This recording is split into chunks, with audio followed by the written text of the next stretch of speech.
Les Bretons, ce sont des marins et des paysans. Pour vivre, ils pêchent la sardine, ils plantent des choux-fleurs, normal, puisqu'ici, il n'y a pas eu de révolution industrielle. C'est à nouveau un cliché industriel. La Bretagne l'est, et depuis longtemps. Dès le XVIe siècle, on exploite des mines. Les forges y sont importantes, comme à Paimpont, Châteaubriand ou Perret. L'industrie du lin et du textile, elle, exporte dans toute l'Europe. Mais la Bretagne manque de capitaux financiers et son industrie va péricliter jusqu'au milieu du XIXe siècle où ça repart. Avec la pêche, c'est l'essor de la conserverie sur tout le littoral sud. Avec l'agriculture, c'est l'essor de l'industrie agroalimentaire dans la campagne bretonne. On y fait des produits laitiers, des plats préparés, de la viande.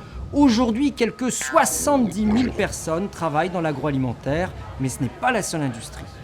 Au bord de mer, les anciens arsenaux d'État se sont développés. Ils emploient plus de 5500 personnes à Brest, Lorient et Indret, près de Nantes.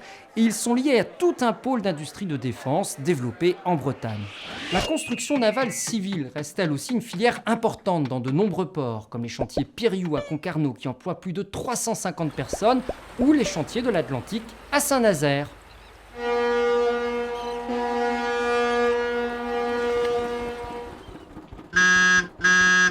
Autre pôle incontournable en Bretagne, l'automobile, avec Citroën et ses sous-traitants à Rennes, Michelin, premier employeur privé de Vannes, ou encore Ergué-Gabéric, près de Quimper, où sont conçues et fabriquées les batteries des voitures électriques du groupe Bolloré. À Nantes et à Saint-Nazaire, on préfère l'avion. Près de 5000 personnes travaillent sur les 2 sites d'Airbus. Impossible de parler d'industrie bretonne sans parler des technologies de l'information et de la communication.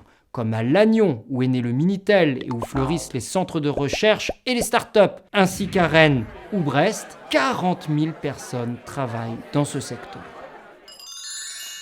Pour être complet, il faudrait aussi parler de la cosmétique, avec plus de 4000 emplois chez Yves Rocher, à Rennes ou à la Gacilly. Ça fait du bien. Et puis, il faudrait aussi évoquer la chimie, le textile, le bois et les milliers d'entreprises qui font un tissu industriel breton implanté sur tout le territoire. La Bretagne est aujourd'hui la 5e région industrielle de France et la première en dépôt de brevets technologiques. Comme quoi, le Made in Brest, ça marche.